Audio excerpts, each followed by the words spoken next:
जय हिंद प्यारे साथियों, आप सभी का एक बार पुनः हमारी इस ऑनलाइन क्लासेज के अंदर हार्दिक स्वागत, अभिनंदन।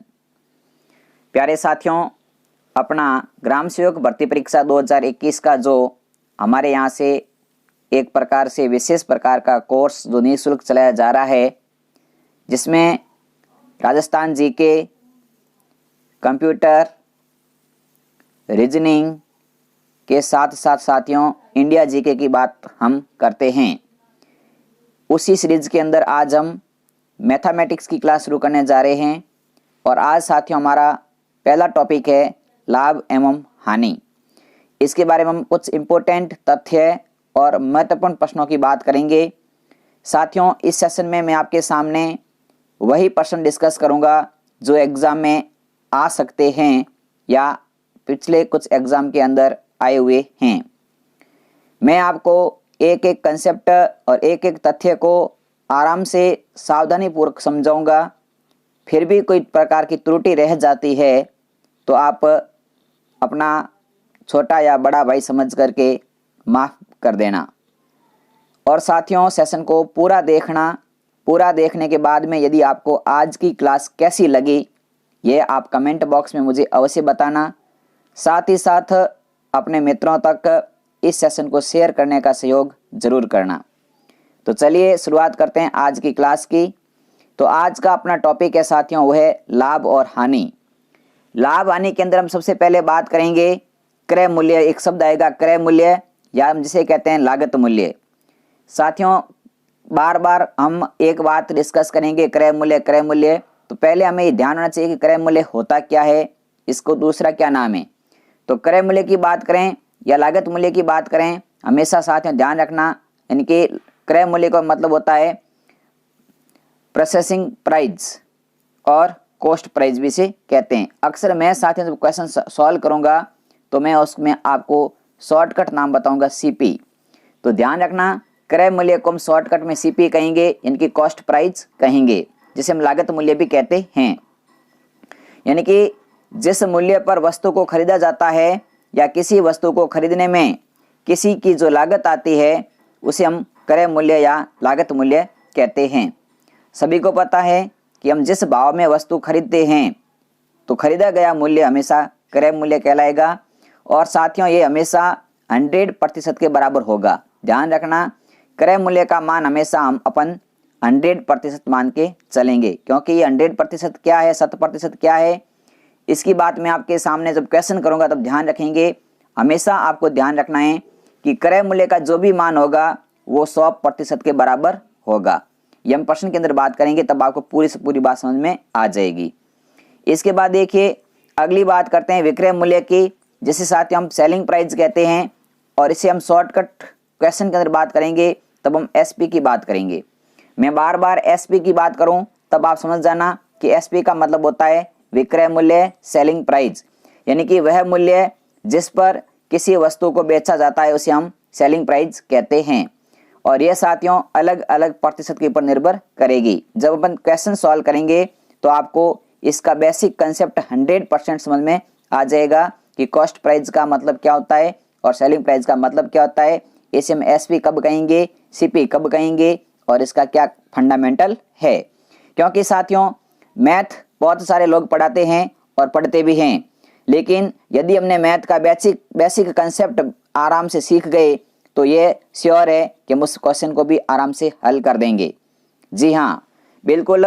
ये क्लास रिकॉर्डेड क्यों रखी गई है इसका मैं आपको कारण बता देता हूँ, क्योंकि साथियों लाइव क्लास के अंदर काफ़ी बार हम डिस्टर्ब हो जाते हैं, कमेंट बीच में आ जाता है या हमारे नेटवर्क की प्रॉब्लम या बफरिंग हो जाता है। मैथ के अंदर डिस्टर्ब होना मतलब कि उस क्वेश्चन को बिल्कुल भी न समझ में आने के बराबर रहता है। तो हमने इस क्लास को रिकॉर्ड करके आपके लिए प्रीमियम क्या कर रखा है ताकि आप आराम से इस चीज़ को समझ सकें। आपको साथियों 1% भी कोई डाउट है, जो भी आपका डाउट होता है आप तुरंत उसको कमेंट बॉक्स में मुझे कमेंट कर दीजिए। मैं आपका कमेंट सेशन चेक करता रहता हूँ और आपके डाउट वाले क्वेश्चन को अगली क्लास के अंदर आपको पहले बताऊंगा, फिर उसका पार्ट शुरू करूंगा। ठीक है, बिल्कुल बिल्कुल। तो चलिए आगे देखिए, बात करते हैं अंकित मूल्य की। क्योंकि साथियों क्रय मूल्य विक्रय मूल्य के बाद में एक मूल्य हमें ध्यान रखना होता है, अंकित मूल्य। इसे हम साथियों सूची मूल्य भी कहते हैं, यानी कि मार्क प्राइस या साथियों लिस्टेड प्राइस जिसे हम कहते हैं। इनकी वह मूल्य जो किसी वस्तु पर लिखा हुआ होता है, पॉकेट पर लिखा हुआ रहता है, उसे हम अंकित मूल्य कहते हैं। और कभी कभी दुकानदार हमें एक प्रकार की लिस्ट दे देता है और उस लिस्ट के अंदर सभी सामान की रेट लिखी होती है, तो उसे हम कहते हैं सूची मूल्य। ठीक है, यानी कि अंकित मूल्य या सूची मूल्य की बात करें तो वस्तु के ऊपर लिखा गया मूल्य होता है, उसे हम अंकित मूल्य कहते हैं। इसके बाद देखिए आगे बात करेंगे अपन लाभ। एक हमारा साथियों टॉप लाभ है, तो लाभ क्या और हानि क्या, इनके बारे में हमें विशेष ध्यान रखना है। तो लाभ को हम कहेंगे प्रॉफिट और हानि को हम कहेंगे लॉस। हम शॉर्टकट में पी और एल बात करेंगे। पी का मतलब है लाभ, एल का मतलब है लॉस। इनकी पी का मतलब प्रॉफिट इनकी लाभ, एल का मतलब लॉस यानी कि हानि। लाभ कब होगा, तो देखिए किसी वस्तु को बेचने पर लाभ तब होता है जब विक्रय मूल्य का मान क्रय मूल्य से अधिक होगा, यानी कि सेलिंग प्राइस का मान कॉस्ट प्राइस से अधिक होगा। सेलिंग प्राइस का मान कॉस्ट प्राइस से अधिक होगा तब हमारा होगा लाभ। और हानि कब होगी, जब विक्रय मूल्य का मान क्रय मूल्य से कम होगा, यानी कि सेलिंग प्राइस का मान कॉस्ट प्राइस से कम होगा तब हमारी हानि होगी। यानी कि हम जितने में खरीदते हैं उससे अधिक में बेचेंगे तब लाभ होगा, और खरीदने के भाव से कम भाव में बेच देंगे तब हानि होगी। यहाँ तक आपको कंसेप्ट बिल्कुल क्लियर है सभी का? एक बार तुरंत कमेंट कर दीजिए कि यहाँ तक चीज आपको वेल डन है, बिल्कुल समझ में आ गया। चलिए बहुत अच्छा सभी का। चलिए आगे देखिए। अब अपने साथियों एक ध्यान रखना, एक पॉइंट रहता है कभी कभी कैसे में लिखा होता है उसके ऊपर ऊपरी व्यय। ऊपरी व्यय क्या मतलब है, तो जब कोई आदमी कोई सामान खरीदने जाता है तो सामान खरीदने में उसके मूल्य के अलावा कुछ उस पर राशि, जैसे खाने पीने का उसका खर्चा होता है, उसके यातायात का खर्चा होता है, या उसको रिपेयरिंग वगैरह करने का भी खर्चा आता है, तब हम उस खर्चे को ऊपरी व्यय के नाम से जानते हैं। और यह साथियों ऊपरी व्यय जो होता है ये हमेशा क्रय मूल्य में जोड़ा जाता है। और देख लेना आप सभी समझदार हैं। देखिए एक दुकानदार होता है जो मार्केट से होलसेल रेट में सामान मंगवाता है, उस सामान को वो एक ट्रांसपोर्ट के माध्यम से अपने दुकान तक लाता है, तो ट्रांसपोर्ट का किराया भी इसमें शामिल हो जाता है। फिर उस दुकान के लाने के बाद में उस सामान की देख रेख करता है, सामान को रखता है, तो वहाँ पर उसको स्टोरेज करने के लिए कुछ किराया देना पड़ता है, तो वो भी उसके साथ शामिल होता है। और अंतिम जब वह दुकानदार उस माल को बेचने के लिए तैयार रखता है तो इसके अंदर ट्रांसपोर्ट का किराया और मकान का किराया और खुद का खर्चा सब शामिल होता है, और वो कुल मिला करके इस वस्तु का क्रय मूल्य बन जाता है, और हमारे लिए वह वस्तु का भाव रहता है जिसमें हम खरीदने जाते हैं। तो हमेशा ध्यान रखना ऊपरी व्यय जो भी होता है वो क्रय मूल्य में जोड़ा जाता है। ये बात आपके क्लियर हो चुकी होगी। जैसे आपने कोई सामान 100 रुपये का था, आप उसको खरीदने गए तो आपको वहाँ पर 50 रुपये का किराया लग गया और आपने 20 रुपये का नाश्ता कर लिया, तो वो सामान आपके लिए कितने में पड़ गया, तो सामान आपके लिए 170 में पड़ गया। अब आप इस सामान को बेचोगे तो कम से कम 170 कमाने की कोशिश करोगे, तो आपने इस सामान की रेट 170 कर दिए, तो अब यह वस्तु क्रय मूल्य के साथ जोड़ करके पूरा इस वस्तु का भाव बन गया 170 रुपये। ये बात भी आपको समझ में आ गई होगी। चलिए आगे देखिए, आगे बात करते हैं अपन। तो आगे देखिए आपके सामने है एक साथियों कंसेप्ट रहता है कि प्रतिशत लाभ की गणना करो, और एक कंसेप्ट रहता है प्रतिशत हानि की गणना करो। यानी कि एक तो अपना प्रॉफिट परसेंटेज में कितना है और एक अपना लॉस परसेंटेज कितना है। ये दो क्वेश्चन हमें एग्जाम के अंदर अक्सर पूछे जाते हैं। तो हमेशा ध्यान रखना जब भी हमें लाभ प्रतिशत की बात हो या हानि प्रतिशत की बात होगी तो हमेशा क्रय मूल्य पर हम ज्ञात करेंगे, यानी कि यह मूल्य या तो क्रय मूल्य होगा या लागत मूल्य पर हम इसको ज्ञात करेंगे। लेकिन साथ में ध्यान रखना कभी कभी आपने देखा होगा डिस्काउंट मिलता है या छूट मिलती है, बटा मिलता है, तो डिस्काउंट छूट या बटा होता है वो हमेशा हमें अंकित मूल्य पर दिया जाता है। कौन से मूल्य पर दिया जाता है, अंकित मूल्य पर दिया जाता है।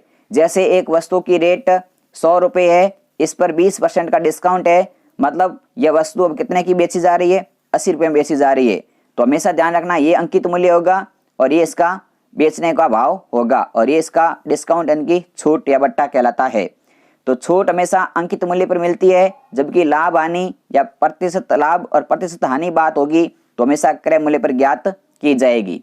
ये भी आपको क्लियर हो चुकी होगी बात, यहाँ तक बिल्कुल क्लियर है सभी की। बहुत अच्छा। देखिए मैं आपके सामने छोटी छोटी बात इसलिए बता रहा हूं ताकि हमारा बेसिक बिल्कुल कंसेप्ट क्लियर रहेगा, तभी हम प्रश्न को बात करेंगे, प्रश्न हल करेंगे तो हमारे सामने ये सीधी सीधी बात आ जाएगी कि हमें कौन सी चीज पूछी है, उस चीज को हमें कहाँ से रिलेशन बनाना है, किसका संबंध किसके साथ बनेगा और कैसे बनेगा। चलिए आगे देखिए, आपके सामने मैंने कुछ इंपॉर्टेंट फॉर्मूले, इनकी महत्वपूर्ण सूत्र की बात कर रखी है, ये भी अपने को ध्यान रखनी है। यदि आपको सीधा सीधा प्रश्न में पूछे कि लाभ ज्ञात करो, तो लाभ ज्ञात करने का फॉर्मूला होता है विक्रय मूल्य में से क्रय मूल्य को माइनस कर दो, यानी कि एसपी में से सीपी माइनस कर दो। एसपी में से सीपी माइनस कर दिया तब होता है हमारा लाभ। यदि हमें हानि ज्ञात करनी है तो हमारे को कॉस्ट प्राइस में से सेलिंग प्राइस माइनस करनी पड़ेगी, यानी कि क्रय मूल्य में से विक्रय मूल्य को घटाना पड़ेगा। दो बातें क्लियर है। यदि आपको पूछे प्रतिशत लाभ, यानी कि लाभ प्रतिशत कितना है, तो इसके लिए हमें क्या करना है कि हमें कितना रुपए का लाभ हो रहा है उसको लिखेंगे ऊपर, बटे में लिखेंगे कॉस्ट प्राइस यानी कि क्रय मूल्य कितना है और गुणा करेंगे 100% के साथ, गुणा करेंगे हम 100% से। ठीक है, यहाँ परसेंट ध्यान रखना, यहाँ परसेंट लगाना पीछे। ठीक है, दो क्लियर है। यानी कि जब हमें लाभ प्रतिशत ज्ञात करना होगा तो कितने रुपए का लाभ हो रहा है वो लिखेंगे ऊपर बटे के अंदर, फिर बटे के नीचे लिखेंगे उसकी कॉस्ट प्राइस यानी कि क्रय मूल्य कितना है और गुणा करेंगे 100% के साथ। इसी प्रकार जब हमें हानि प्रतिशत ज्ञात करना होगा तो हम ऊपर लिखेंगे हानि, फिर लगाएंगे बटा, बटे में लिखेंगे क्रय मूल्य यानी कि सीपी और गुणा करेंगे 100% के साथ में। मतलब कि हमें कितनी हानि हो रही है और वो कितना क्रय मूल्य उस वस्तु का है और उसको 100% के साथ हम क्या करेंगे, गुणा करेंगे। तो ये आपके 4 फॉर्मूले हैं आपके सामने जो मैंने डिस्कस किए। क्या आपको ये चारों के चारों फॉर्मूले समझ में आ गए? क्योंकि साथियों जब हमें फॉर्मूले की बेसिक जानकारी यदि मिल गई और हम उस चीज को समझ गए कि क्या कहना चाहता है, तो 100% हम क्वेश्चन को बिल्कुल सही और सटीक आंसर बताएंगे। बहुत बढ़िया, देखिए सभी ने सही बताया है। एक बार मैं आपके सामने 2 फॉर्मूलों को डिस्कस करूंगा, विशेष तौर से ध्यान रखिए।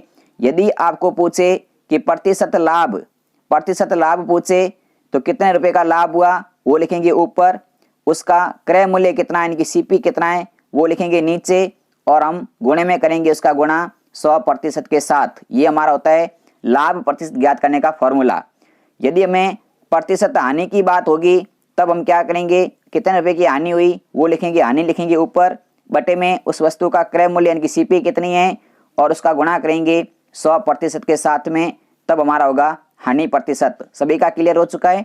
चलिए बहुत अच्छा, आगे देखिए अगली बात करते हैं साथियों। आपके सामने कभी कभी हमें वस्तु का विक्रय मूल्य भी पूछेगा और कभी कभी हमें वस्तु का क्रय मूल्य भी पूछेगा। अब देखिए जब हमें वस्तु का विक्रय मूल्य पूछे तब हमें सूत्र क्या ध्यान रखना है कि उस वस्तु का क्रय मूल्य कितना है, सीपी कितना है वो, फिर हमें उसको गुणे में करना है गुणा, और ऊपर लिखना है 100 के अंदर यदि लाभ हो रहा है तो जोड़ देंगे और हानि हो रही है तो घटा देंगे और बटे में लिखेंगे 100। ये हमारा फॉर्मूला रहेगा और 7 बटे में लिखेंगे 100। ठीक है, ये हमारा होगा किसका सूत्र बन गया है, ये बन गया हमारे विक्रय मूल्य का। और जब हमें क्रय मूल्य ज्ञात करना होगा तो हमारी सेलिंग प्राइस कितनी है इसको हम गुणा करेंगे 100 के साथ में, प्रॉफिट है तो जोड़ देंगे, लॉस है तो घटा देंगे और बटे में लिखेंगे 100। ये हमारा होता है क्रय मूल्य ज्ञात करने का। देखिए मैं आपके सामने क्लियर समझा देता हूँ इस चीज को भी कि जब हमें एसपी ज्ञात करना हो यानी कि सेलिंग प्राइस विक्रय मूल्य ज्ञात करना है तो कॉस्ट प्राइस के साथ में गुणा और 100 के अंदर जोड़ेंगे, तो यदि लाभ हो रहा है तो जोड़ देंगे, हानि हो रही है तो घटा देंगे और बटे में लिखेंगे 100। क्लियर है सभी का? ये कब लिखेंगे हम, ये लिखेंगे जब हमारे को एसपी यानी कि सेलिंग प्राइस ज्ञात करनी होगी तब। यदि हमें कॉस्ट प्राइस ज्ञात करनी है तब हम क्या करेंगे, तब हमें कुछ नहीं, देखिए साथियों हमारी सेलिंग प्राइस क्या है उसको लिखेंगे, गुणा करेंगे 100 लिखेंगे ऊपर और बटे में लिखेंगे 100, प्रॉफिट है तो जोड़ देंगे और लॉस है तो घटा देंगे। यहाँ पर ध्यान रखना सेलिंग प्राइस ज्ञात करना है तो ये बटे में 100 रहेगा ऊपर नीचे, और कॉस्ट प्राइस ज्ञात करना है तो बटे में 100 रहेगा ऊपर। ये दोनों फॉर्मूले ध्यान रखना, वेरी इंपॉर्टेंट है। जब हमें विक्रय मूल्य ज्ञात करना होगा तो क्रय मूल्य गुणा 100 प्लस माइनस लाभ हानि बटा 100। और क्रय मूल्य हमें ज्ञात करना है, तब हमें विक्रय मूल्य गुणा 100 बटा 100 प्लस लाभ या 100 माइनस हानि। ठीक है, समझ में आ गया सभी के? चलिए बहुत अच्छा, देख लिए यही में लिखा हुआ यहाँ पर, यही बात हमने यहाँ पर लिख रखी है। ठीक है, अब देखिए आपके सामने अगला पॉइंट है, ध्यान रखना क्वेश्चन नंबर 1। क्वेश्चन नंबर 1 है, देखिए साथियों बहुत इंपॉर्टेंट पहला क्वेश्चन है कि एक रेडियो को 1600 रुपये में खरीद कर, एक रेडियो को 1600 रुपये में खरीद कर कितने रुपए में बेचे कि उसको 15% का लाभ हो। तो यहाँ पर देखिए सबसे पहले आपको क्वेश्चन की भाषा समझनी है कि हमें क्वेश्चन में क्या चीज ज्ञात करनी है। तो यहाँ पर पूछा है कि कितने रुपए में बेचें, मतलब हमें ज्ञात करना है एसपी यानी कि सेलिंग प्राइस, या हमें ज्ञात करना है विक्रय मूल्य। क्या ज्ञात करना है? विक्रय मूल्य हमें ज्ञात करना है। सबको क्लियर हो गया? अभी मैंने साथियों आपको विक्रय मूल्य ज्ञात करने का एक तरीका बताया था, फॉर्मूला बताया था कि जब हमें एसपी ज्ञात करना है तो हम सबसे पहले देखेंगे सीपी, फिर गुणा 100 के अंदर यदि लाभ होगा तो जोड़ देंगे और हानि होगी तो घटा देंगे और बटे में 100। ये मैंने आपको फॉर्मूला बताया था अभी, बिल्कुल। तो यहाँ पर हमारी कॉस्ट प्राइस यानी कि क्रय मूल्य हमारे को दे रखा है 1600 रुपये, खरीदा गया है तो 1600 रुपये गुणा 100 का 100, लाभ कितने का हो रहा है? 15 का लाभ हो रहा है तो प्लस 15 और बटे में 100 का ये 100, क्योंकि हमें 15% की लाभ की बात हो रही है तो हमने लिख दिया 15 बटा 100। ठीक है, अब देखिए 2 जीरो से 2 जीरो कट जाएगी और हमारे पास में रह गया 16 गुणा 115। जब हम 16 को 115 से गुणा करेंगे तो 16 पंजे 80, हासिल का 8, 16 और 8 24, हासिल का 2, 16 और 2 18, यानी कि साथियों हमारी सेलिंग प्राइस आ जाएगी, वो आ जाएगी 1840 रुपये। ये आपका है पूरा का पूरा बेसिक फंडामेंटल।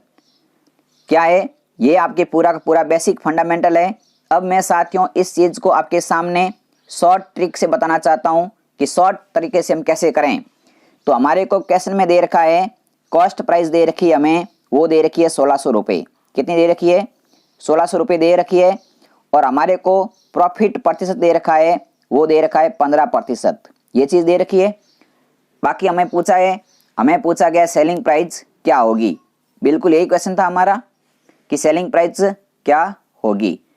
तो देखिए साथियों, मैंने आपको जब कंसेप्ट पढ़ाना शुरू किया था तभी मैंने आपको एक बात बताई थी कि कॉस्ट प्राइस को हमेशा 100% मान लो, यानी कि 100% का मान हमारे को दे रखा है 1600 रुपये। ठीक है, यानी कि 100% का मान 1600 रुपये दे रखा है। 15% का लाभ, 15% का लाभ का मतलब है 100 रुपये पर 15 रुपये कमाना, यानी कि हमें 115% का मान ज्ञात करना है। समझिए वापस, हमारे को प्रश्न के अंदर इस क्वेश्चन में दे रखा है कि 100% वैल्यू है, उसका मान है 1600 रुपये और 15% लाभ, लाभ का मतलब है 100 रुपये पर 15 रुपये कमाने, तो कुल कितने कमाने? 115 कमाने, यानी कि 100% का मान आपको 1600 रुपये दे रखा है तो 115% का मान कितना होगा, ये अपने को इस क्वेश्चन में ज्ञात करना है। तो इसको हम कैसे ज्ञात करेंगे? तो 100% का मान 1600 रुपये है तो 1% का मान कितना होगा? तो 1% का मान हो जाएगा 1600 बटे 100, यही होगा। हमारे को कितने का ज्ञात करना है? हमारे को 115 का ज्ञात करना है, तो इसको हम गुणा कर देंगे और गुणा करके लिखेंगे तो क्या लिखेंगे? 1600 बटा 100 गुणा 115। 1600 में 2 जीरो से 2 जीरो कट जाएगी, 16 गुणा 115 करेंगे तो हमारा उत्तर आएगा, वो आएगा 1840 रुपये। अभी हमने गुणा किया था। क्लियर है सभी का? तो ये दो तरीके थे, जो भी आपको तरीका बेस्ट लगता है उसे आप कर सकते हैं। ये क्या है कि हमने इस कॉस्ट प्राइस को 100% के बराबर मानते हैं हमेशा। 100% का मतलब होता है कॉस्ट प्राइस, ठीक है। और 100% का मान हमारे प्रश्न में दे रखा है, वो दे रखा है 1600 रुपये। हमें ज्ञात करना है 115% का मान। बिल्कुल वही बात है कि 10 रुपए के 10 पेन का मूल्य 100 रुपए है तो 120 पेन का मूल्य कितना होगा। उस फंडामेंटल से आप करेंगे तो आगे ये हल हो जाएगा। मतलब कि 10 पेन का मूल्य 100 रुपये है तो 120 पेन का मूल्य कितना होगा। तो आप क्या करते हो 100 बटा 10 इंटू 120। तो यहाँ पर वही कर रखा है मैंने कि 100% का मान 1600 रुपये है तो 115% का मान कितना होगा। तो 1600 बटा 100 इंटू 115 यानी कि 1840 रुपये। चीज क्लियर हो गई सभी की, समझ में आया प्रश्न या नहीं आया। देखिए हमारे को बेसिक जानकारी और फंडामेंटल समझ में आना चाहिए, ना कि हमारा आज का पूरा सेशन जो कि आप पर और आपके लिए तैयार किया गया है। तो मेरा टारगेट यह है कि आपको वो पॉइंट क्लियर होना चाहिए कि हम ऐसे प्रश्न आ जाएं तो कैसे हल करें। बहुत बढ़िया। आगे देखिए question number second number question है कि एक वस्तु को 960 रुपये में बेचा जाता है। क्या किया जाता है, बेचा जाता है, मतलब कि सेलिंग प्राइस दे रखी है हमारे को 960 रुपये। कितनी दे रखी है 960 रुपये दे रखी है। जब इस वस्तु को 20% का, यानी कि क्या है इसमें, जब इस वस्तु पर 20% का लाभ, प्रॉफिट लिखा हुआ नहीं, मिस प्रिंटिंग है, ध्यान रखना। जब इस वस्तु पर 20% का प्रॉफिट कमाना है तो यह वस्तु प्रॉफिट हुआ। जब इस वस्तु पर 20% का प्रॉफिट हुआ तो इस वस्तु का क्रय मूल्य कितना था।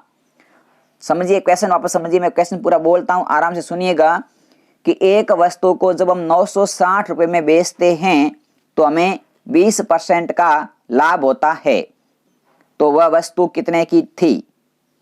ठीक है, यानी कि जब हम एक वस्तु को 960 रुपये में बेचते हैं तो हमारे को 20% का लाभ होता है, तो वह वस्तु वास्तव में थी कितने रुपए की, ये बात ज्ञात करनी है। यानी कि हमें ज्ञात करना है, वो करना है कॉस्ट प्राइस, यानी कि उस वस्तु का क्रय मूल्य कितना था। तो हमारे इसका फॉर्मूला मैंने बता रखा है आपको। कॉस्ट प्राइस बराबर होता है सेलिंग प्राइस गुणा 100 बटा 100 प्लस पी। जब लाभ होगा तो प्लस करेंगे पी, जब हानि होगी तो माइनस करेंगे एल, यानी कि हानि। तो हमारा यहाँ पर सेलिंग प्राइस 960 रुपये गुणा 100 का 100 प्लस पी है 20, यानी कि 100 प्लस 20 यानी कि 120।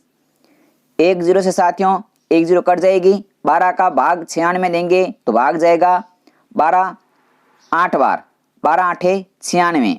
कितनी बार भाग गया, 8 बार भाग गया, यानी कि 12 से 96 कट गए 8 बार। 8 को 100 से गुणा किया तो उस वस्तु का क्रय मूल्य आ गया 800 रुपये। क्या आ गया, क्रय मूल्य आ गया 800 रुपये। बिल्कुल ये चीज़ आपके क्लियर हो चुकी होगी। इस फॉर्मूले को साथियों विशेष ध्यान रखें, आपके सामने मैंने फॉर्मूला लिख रखा है कि जब हमें क्रय मूल्य ज्ञात करना हो तब हम क्या करेंगे, तब हम साथियों सेलिंग प्राइस गुणा 100 बटा 100 प्लस लाभ या हानि।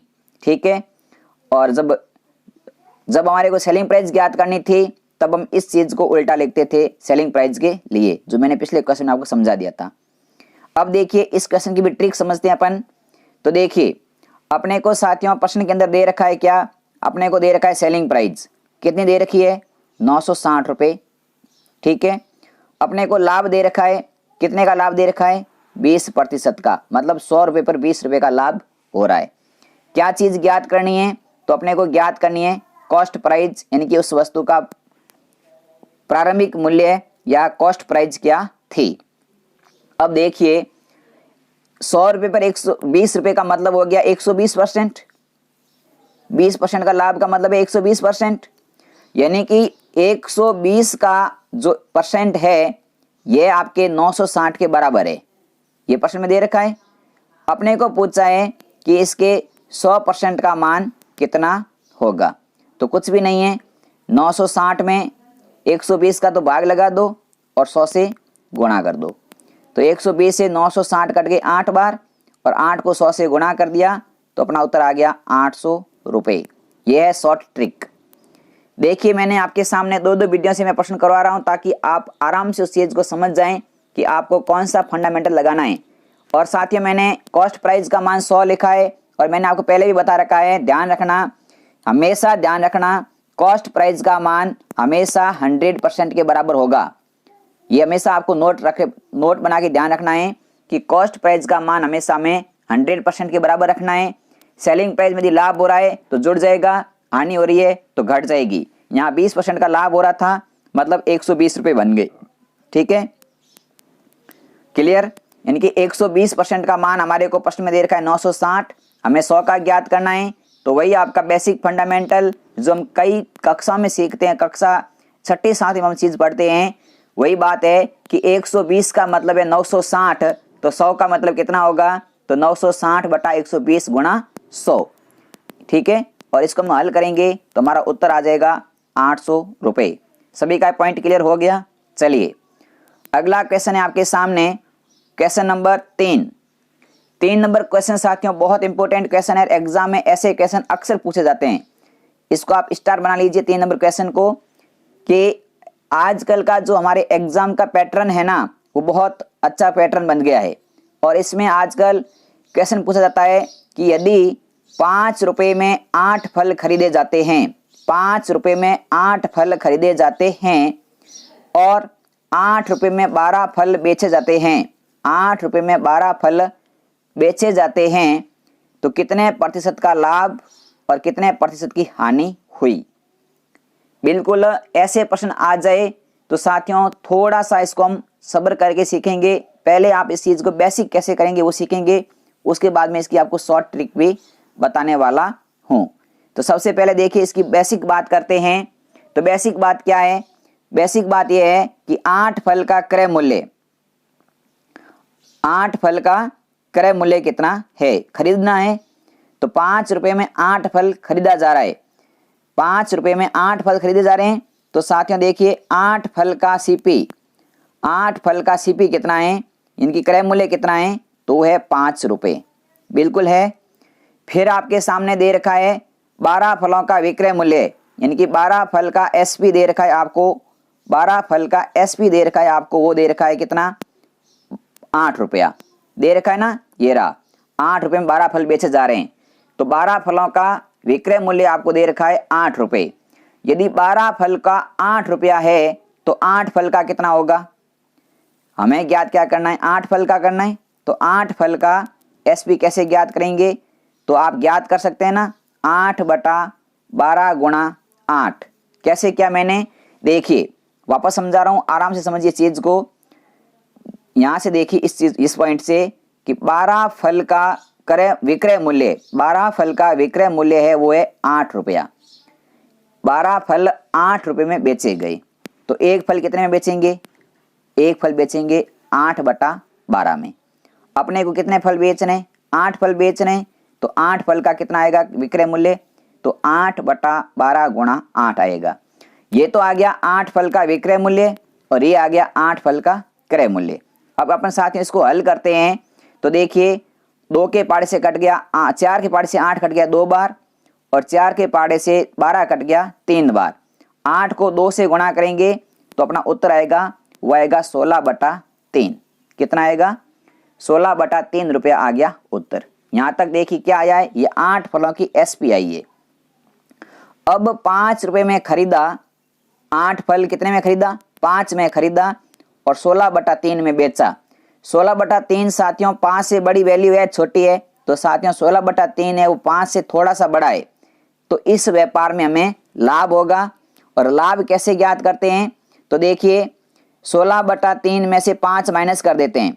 16 बटा 3 में से 5 माइनस करेंगे तो 5 में से 1 ले लेंगे, हमारा एलसीएम आ गया 3, और ऊपर हो जाएगा 16 माइनस 3 का भाग 1 बार, 1 का भाग 3 में 3 बार गया, 3 को 5 से गुणा करेंगे 15, यानी कि हमारा उत्तर आ गया, लाभ आ गया, वो आ गया 1 बटा 3 का। कितना लाभ आ गया, 1 बटा 3 का लाभ आ गया। ये चीज आप सबने सीख रखी है। अगर आपको साथियों इतनी छोटी चीज भी सीखनी है तो मुझे कमेंट बॉक्स में कमेंट कर सकते हैं कि सर जी ये जो हमारा भिन्नों वाला एलसीएम है ये कैसे हम जोड़ते हैं, कैसे घटाते हैं, इतनी भी आपको बात सीखनी है तो एक बार आप कमेंट कर दीजिए, हम आपको ये चीज भी क्लियर करवा देंगे कि लसब कैसे लेते हैं, कैसे जोड़ते हैं, कैसे घटाते हैं।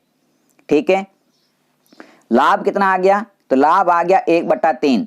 ये 1 बटा 3 लाभ कितने रुपए पर हो रहा है?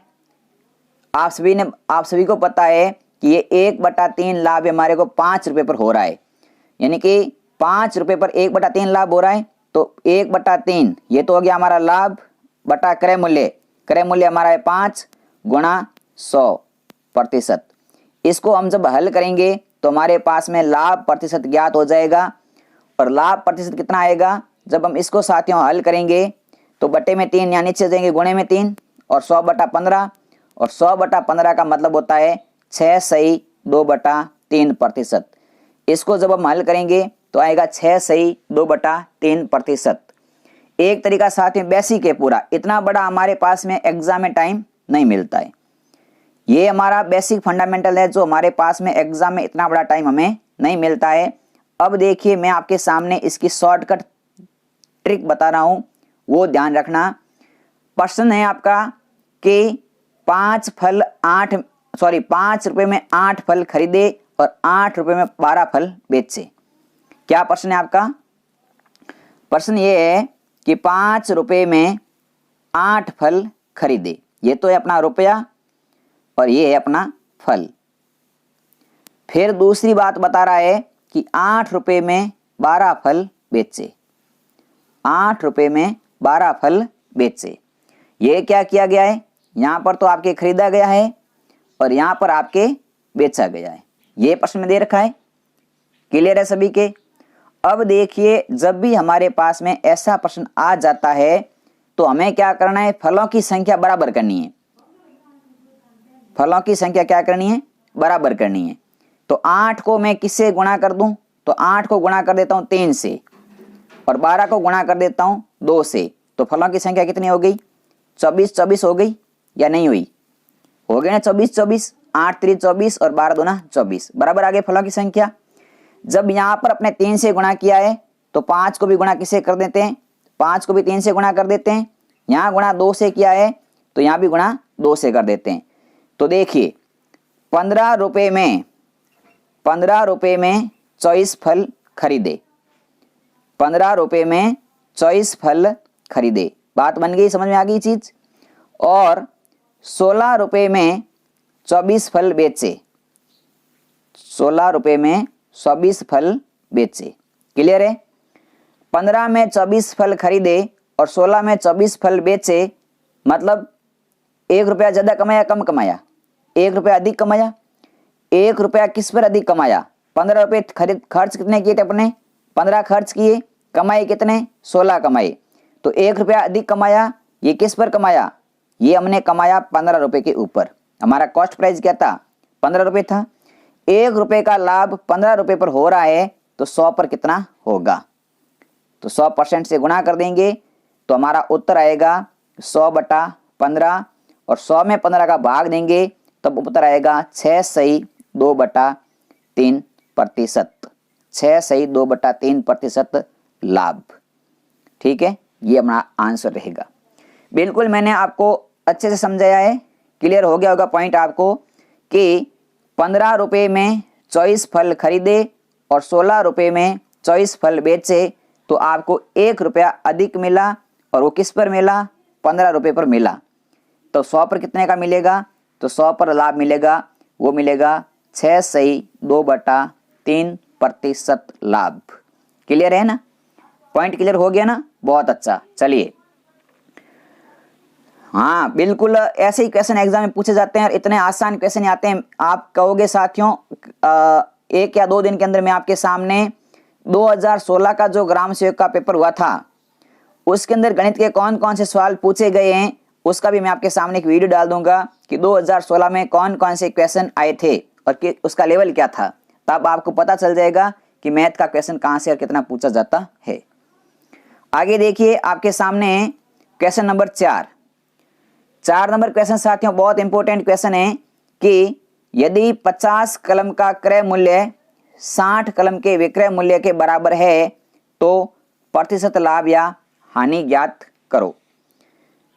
क्या कह रखा है कि 50 कलम का क्रय मूल्य यानी कि 50 कलम की सीपी 60 कलम की एसपी के बराबर है तो लाभ या हानि ज्ञात करो।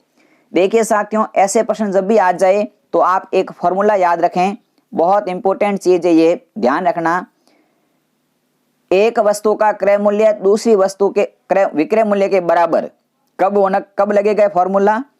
जब एक का क्रय मूल्य दूसरे के विक्रय मूल्य के बराबर हो तब लगना है। और फॉर्मूला क्या लगेगा? फॉर्मूला ध्यान रखना, खरीदी माइनस बेची बटा बेची गुणा 100। खरीदी माइनस बेची बटा बेची गुणा 100। खरीदी मतलब 50 कलम खरीदी, बेची मतलब 60 कलम बेची, बटे में 60 गुणे में 100। 50 में से 60 घटाएंगे तो माइनस का 10 बटे का 60 गुणे में 100। 0 से 0 कट जाएगी, हमारा उत्तर आएगा माइनस का 100 बटा 6। माइनस पर यहाँ पर साथ में ये माइनस क्या चीज है? यदि यहाँ पर उत्तर माइनस में आ रहा है तब होती है हानि, और यदि उत्तर प्लस में आता तब होता लाभ। तो यहाँ पर उत्तर माइनस में आ रहा मतलब हानि हो रही है, और हानि कितनी हो रही है? 100 बटा 6 की। 100 बटा 6 का मतलब होता है कि 100 में 6 का भाग लगा दो तो उत्तर आएगा माइनस का 16/2/3%। 16/2/3% की हानि। ठीक है, क्या फॉर्मूला ध्यान रखना है आपको फॉर्मूला ध्यान रखना है, खरीदी माइनस बेची बटा बेची इंटू 100। ये फॉर्मूला लगाएंगे आप तो इस प्रकार के प्रश्न आप तुरंत हल कर देंगे। अब देखिए आपके सामने मैं इस चीज का बेसिक बता देता हूं। बेसिक ये है कि 50 कलम की सीपी, 50 कलम की सीपी बराबर है 60 कलम की एसपी के। ये अपने प्रश्न में दे रखा है। तो इन दोनों का एलसीएम कितना होगा? तो एलसीएम होगा 300 रुपये। यानी कि 300 रुपये में 50 कलम खरीदी और 300 रुपये में 60 कलम बेची।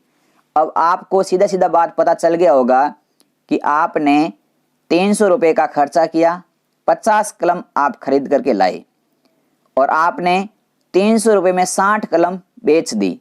मतलब आपने 10 कलम ज्यादा बेची, रुपये आपको 300 मिले, मतलब सीधी सीधी बात पता चल गई आपको हानि हो रही है ना हानि, क्योंकि आपने 300 रुपये में 50 चीज लाए और 300 रुपये में आपने 60 चीज बेच दी, मतलब 10 चीज ज्यादा बेच दी। वो चीज कहाँ से ली? घर से ली या कहीं से ली? घर से ली, हमारा खुद का खर्चा हुआ। तो यहां से हमें क्लियर हो गया पॉइंट कि एक कलम का मूल्य कितना होगा। तो एक कलम का सीपी कितना होगा? तो देख लीजिए, 300 के अंदर 50 का भाग दे दो, उत्तर आएगा 60 रुपये। कितना आ गया?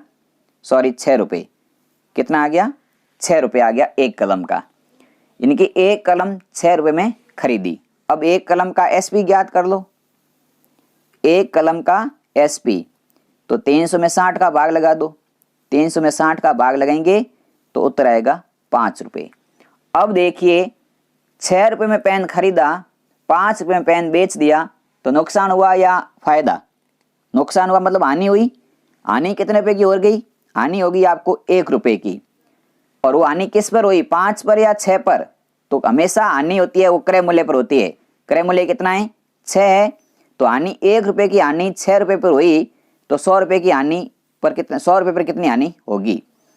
6 रुपये पर 1 रुपये की हानि हो गई, तो 100 रुपये पर हानि कितनी होगी? तो 1/6 गुणा 100, यानी कि 100/6। और इसका उत्तर आएगा 16/2/3% हानि। ये था इसका सेकंड मेथड। क्लियर हो चुका होगा आपको। ये भी पॉइंट साथियों बिल्कुल अच्छे से क्लियर है। मैंने आपको सामने जो चीज बताई है वो बिल्कुल एकदम क्लियर हो गई है। 4 क्वेश्चन हमने डिस्कस किए। अगला क्वेश्चन पांचवा क्वेश्चन आपके सामने है कि एक दुकानदार 75 किताबें बेचता है, 75 किताब बेचता है, उसको 15 किताब के विक्रय मूल्य के बराबर का लाभ कमाता है, तो उसका लाभ कितना है? मान लीजिए एक किताब का एसपी 1 रुपया मान लो। क्या मान लो? एक किताब का एसपी अपने मान लिया 1 रुपया। कितना मान लिया? 1 रुपया मान लिया। ये यदि मान लो एक किताब हमें 1 रुपये में बेचते हैं, तो 75 किताब हमने कितने में बेची? 75 किताबों का मूल्य कितना हो जाएगा हमारे पास? होगा 75 रुपये, होगा या नहीं होगा? होगा।